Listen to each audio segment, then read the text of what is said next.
Merhaba arkadaşlar, kanalımıza hoş geldiniz. Bugün sizler için Afra Saraçoğlu'ndan yepyeni haberler hazırladım.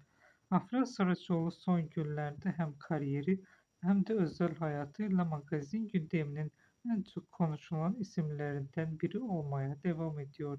Başarılı oyuncunun yeni sezon için hazırlanan büyük bütçeli bir dijital platform projesiyle görüşmeler yaptığı iddialar kulislerde geniş yankı uyandırdı.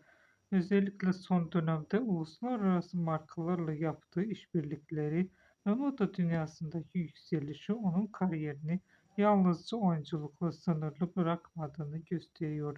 Milano'da katıldığı özel davetlerde dikkat çeken tarzı ve zarif görüntüsüyle sosyal medyada yoğun ilgi gören Afra Saraçoğlu'nun Avrupa merkezli moda projeleri içinde teklifler aldığı konuşuluyor. Oyuncunun son paylaşımları kısa sürede milyonlarca etkileşim alırken hayranları tarafından yeni neslin stil ikonu olarak yorumlanmaya devam ediyor.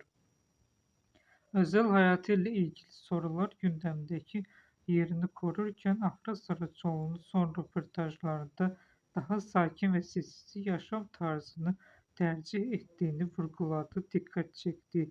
Yakın çevresine göre oyuncu yoğun çalışma temposuna rağmen özel hayatıyla kariyeri arasındaki denge kurmaya çalışıyor.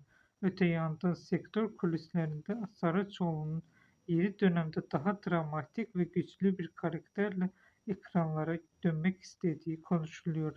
Hayranları ise oyuncunun hangi projeyle geri dönüş yapacağını şimdiden büyük merakla bekliyor. Bugünlük benden bu kadar arkadaşlar. Yeniden görüşmek üzere. Hoşça kalın. Bizi izlemeye devam edin.